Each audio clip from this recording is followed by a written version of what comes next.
Hi, hello, it's Pip here from queenpipcards.com. Welcome to my Moody Monday Pick Me Up video. It is now apparently the 8th of July. I'm actually doing this, it's not live. You can't comment and send me hearts. Well, you can comment and send me hearts, but it's not the same as being live. I've recorded this live, which seems a bit of a weird thing to say, but I've recorded it and then I'm going to post it up on Monday because I'm off to the Greek Isles. I got this fabulous card through the post from Paula, who's the DDM. She's the development manager for the UK for demonstrators. Isn't it fun? Bit of corrugation going on, lovely little felt things, little felt flower and a little paper clip there. You make everything sparkle. Isn't that great? This is from the Art of Heart. Heart of Art, something like that. Follow your heart, I don't know, something to do with heart and art. A little embellishment kit that you can get. So she says, wishing you both a fabulous incentive trip, relax, unwind and enjoy every moment. And then she's put in some words for Sean. Il bagno no pesce bella bella, which basically means toilet, no fish and beautiful. So he can charm his way around Italy with those. Last time we went on the incentive trip to the Mediterranean, Paula was with us and she helped us all day and she taught Sean some Italian words, so he's very chuffed that he's got some more to practice. So that's the card that Paula sent me, but the card that we're doing today is one of these. Oh, it's got a bit of fluff on it. Let's get that off. One of these, which are, they're called envelopes and cards combined. Yeah, so it's an envelope card, which sounds really bizarre, but I've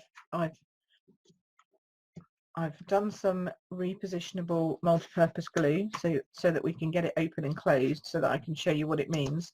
But when you open it, it is one huge piece of paper and then your card is in the middle of it. Isn't it gorgeous? Found this on Split Coast Stampers. I must put a link up to the lady whose original card I saw because it was fabulously done. She's got a great tutorial up there too. But aren't they good? So I have used the Magnolia Lane papers, obviously, and then, because why wouldn't you, they're gorgeous. And I like the fact that this allows you to see so much of the papers. So you get to see all of the papers in one card, which is great, all of the paper. And then I've used the Magnolia Blooms stamp set, which is this little one, which is available from the Experience Creativity. There you go. I know what it is, honest. Experience Creativity stamp catalogue, which is the new beginner catalogue. But I love this. I think it's great. It's got some fabulous happy birthday, thank you, congratulations. A little magnolia, a big magnolia that really could be a wild rose easily by any stretch of the imagination, and a leaf. So I thought I would show you how to make one of these fabulous cards, okay? And the idea is that when you fold it all up and you close it all up, you would actually stick it down properly, and then you've even got a place for your stamp. Now, in the UK, I'm not sure how that would actually work going through our machines. I think you'd have to really make sure that it was kind of flat behind there and put some sellotape on it so that it wouldn't catch on any of our automated machinery. But if you're handing it to somebody in person, it's, you know, you could even put open me here or lift here or something on there so they know how to open it. But aren't they just adorable and so easy to do? Actually, this one I used the stitched labels on to do the beautiful label on the front. This one I used the nested labels and just stamped a couple of more magnolias on it. So that's good. So let me show you how we get going with this. So first of all, you need your Magnolia Lane papers. They have such nice bold designs, and this is the one that I decided to go with, and they have good designs on both. So this is one side and then on the other is the stripes. Now the stripes will come out diagonal, but I think that looks great. I think that's really funky coming out diagonal like that. So you need a piece of this to start off with. You need to decide which one's going to be inside and which one's going to be outside. And then all you do is you cut it down. Now, if you want to make it with this little tiny flap here, then you cut it at 20. But I decided to make it and you cut it a bit shorter as well. I'm going to put both up, but I decided to make it this size because this size, you could put a big square here. I just didn't because I just wanted to be able to lift it up. So I would actually put a larger square across there for your stamp to go on, and maybe a smaller label here. And then I would, you know, glue that down properly. But let's go with that size. So it's 22, so you're going to need your arm out. So it's 22 centimetres. So the one on Split Coast is a great tutorial if you want it in inches, but I wanted to do it in centimetres because obviously I'm European, even though I use inches quite a lot. So, but our cardstock is a different size, so you can get 2 out of my measurements and you can get 2 out of her measurements, but only if you use the right papers. So this is 22 centimetres, cut up there, okay, and that's it. I told you it's really easy, it's very technical, you just need to do that. And then what you do is you're going to work on this side. So this is the side you're going to work on, and you're going to position it like this, okay? And you're going to need to have your base, your normal base mats. This is Mossy Meadow, and this is 14.4 by 10, and this is your normal Whisper White, and this is 13.9 by 9.5. Now I'm going to just stamp that because, you know, why wouldn't I?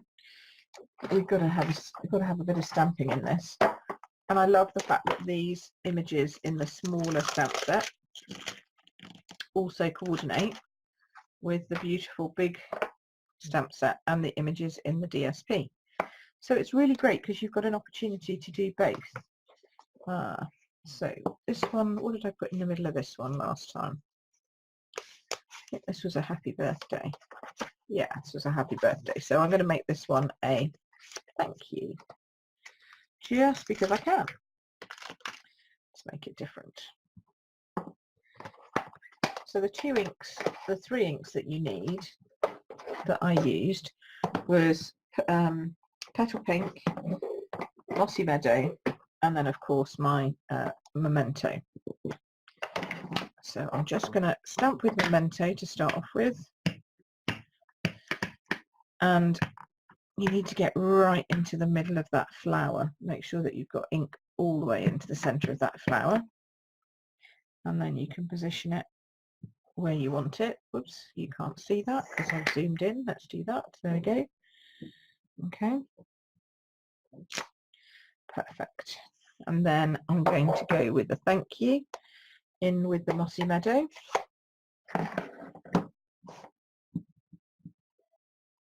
And oh, I didn't put that on very straight, did I?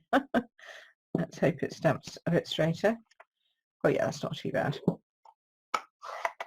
And then I know really you shouldn't do this with a Memento. You should do it with a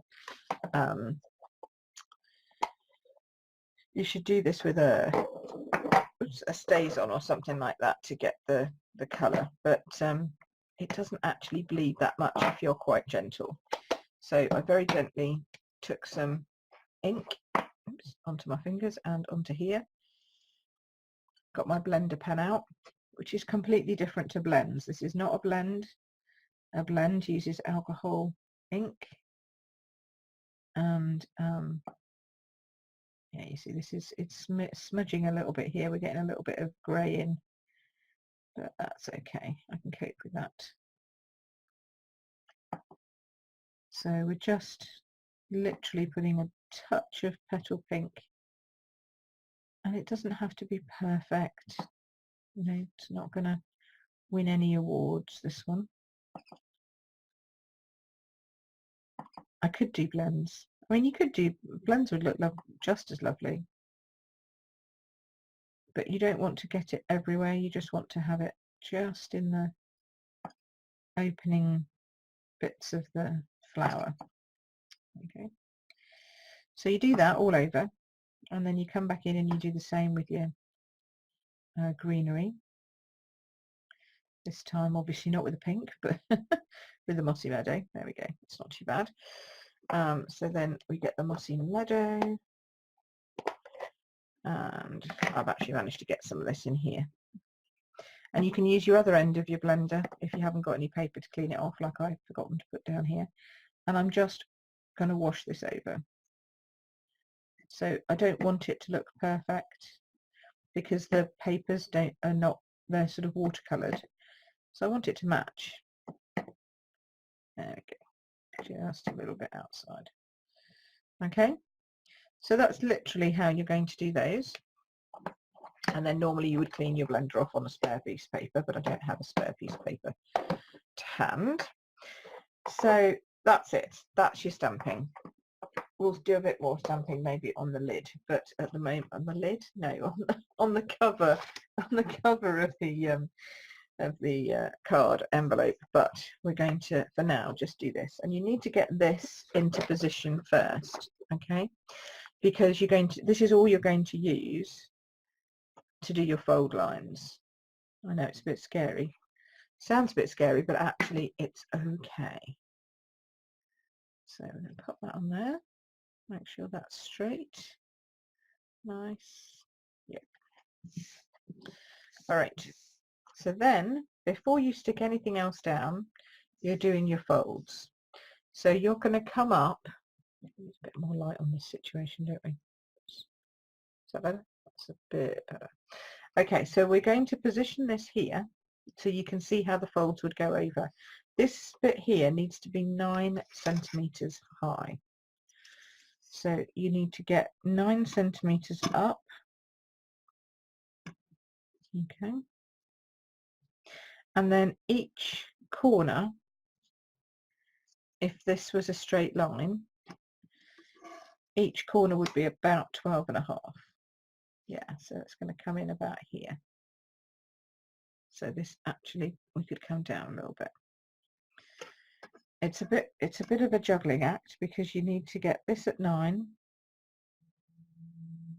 Okay, just a bit there. But you need to make sure that your edges are about 12.5. Yeah, something like that. So you get that so it's straight. I can't see whether this is straight. I need to hold it up in front of me. There we go. That's not too bad.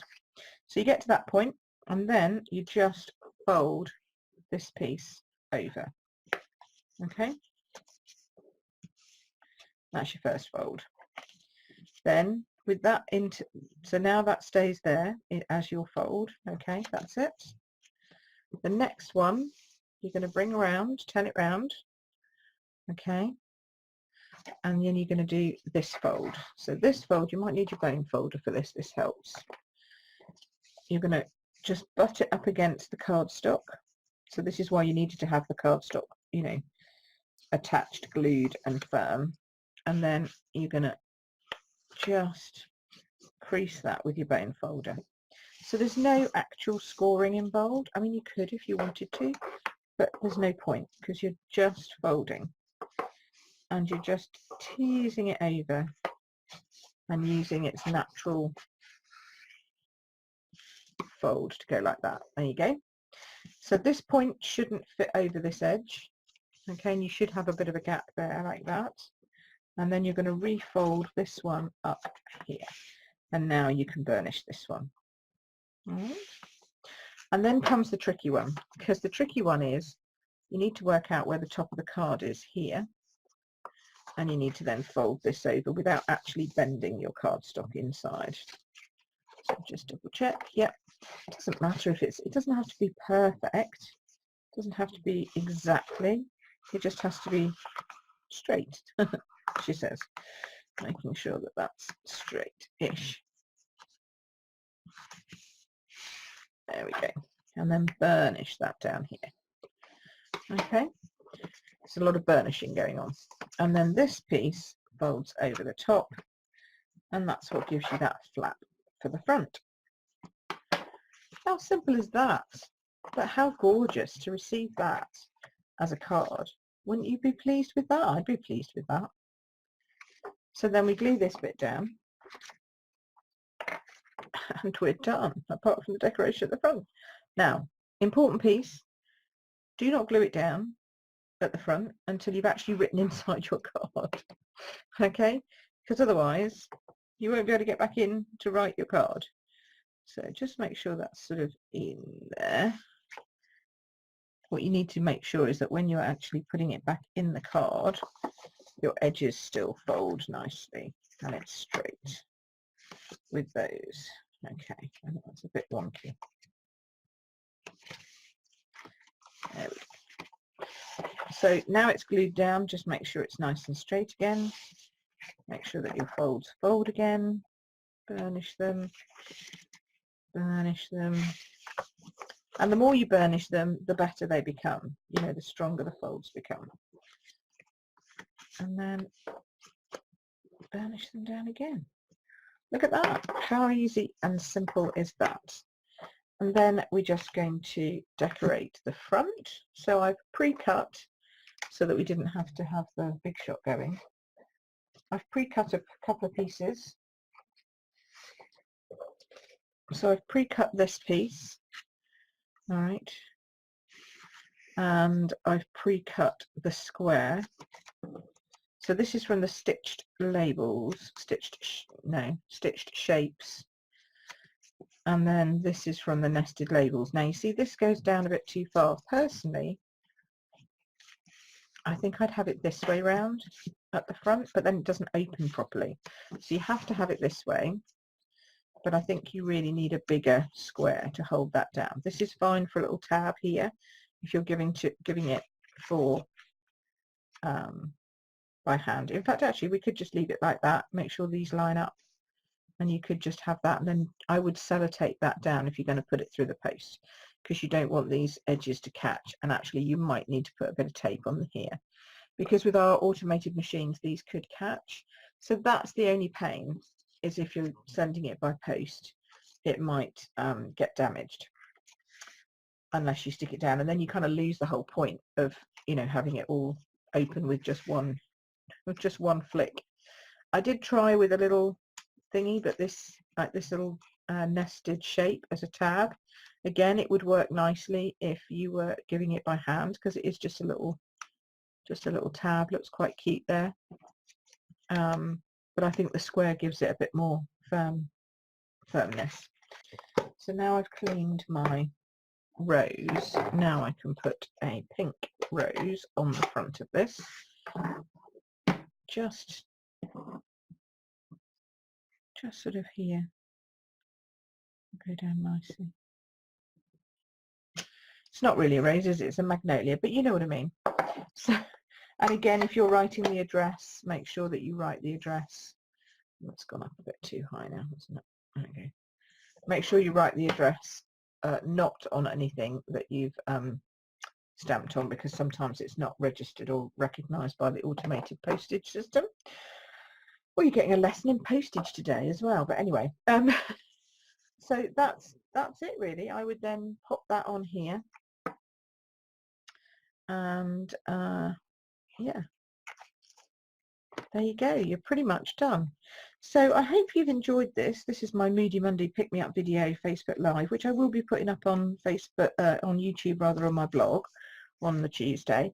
I'm obviously, when you listen to this, I'm actually going to be at a general session on the ship in the middle of the Mediterranean, hearing all about the new Christmas, autumn, winter catalogue that's coming up. And I will be bringing you photos and hopefully a bit of a live and stuff like that from my trip over the week ahead. But I thought I needed to get this one videoed for you and, you know, done properly, so that you could have a Moody Monday pick-me-up, because just because I'm not here doesn't mean to say that you are not having a Moody Monday and that you don't need to be picked up. So as I promised you I would do one, and I have. So there we go. So there's the three different ones that I've done with the different outside, and then this is with the different papers, which is just lovely, isn't it? I like this one with the smaller flowers here, and I just did a couple of those, and here I've just done the one. But aren't they beautiful? I just think, I mean, who wouldn't want to get one of these in the post, really? Or even handed to them at a birthday party. It would just be lovely, wouldn't it? So what's the date today? We're in the 8th of July, so that means that my Daisy Lane class is up for grabs. If you put in an order for the Daisy Lane bundle, okay, which includes the Daisy Lane stamp set and the medium punch. So let me just show you what that is. So if you order the bundle, you get the Daisy Lane stamp set and you get the Daisy Lane punch. Okay, so you'll get both of those. And if you order that from me this week before I get back from holiday, so I'm back on the 17th of July, if you order this before the 17th of July as a bundle, I will send you a free tutorial for 9 projects, and one of them is a wow project. Okay, so you've got cards, note cards, and a wow project. You've only seen 2 of them so far. I might show some of them next week after the deadline, but I might not show all of them. In fact, I know I won't be showing all of them. So lots of them will be exclusive. You'll only see them if you get my Daisy Lane tutorial. So yeah, it's great because you can buy this, buy some scallop note cards. I will tell you that it would be a good idea if you had some scallop note cards, and you know, a bit of Whisper White cardstock or whatever, and get to £45, and you'll get a bonus day voucher, a coupon which is valid for next month, and you get £4.50 off something that you order next month. So it's like you get 10% back free if you place an order at the moment during July. So you could buy this, buy a few extra staples, and then you get my free tutorial for 9 projects, including a wow project, and you'll get a bonus voucher for next month to spend and get £4.50 off whatever you want next month. So, you know, it's a pretty good deal. All right, so that's my Daisy Lane shout out, but this has been my envelope card tutorial, and I really hope you've enjoyed it. I've enjoyed it, even though you haven't been on being able to say hello and all that. I've kind of missed that bit, but I'll be back again next week with a little video that I've recorded because obviously I'm not here, and then I'll be back again the week after, really live on Moody Monday Pick Me Up video. So have a great week, enjoy, and I will see you all soon. Thank you ever so much for watching. Take care now. Bye bye.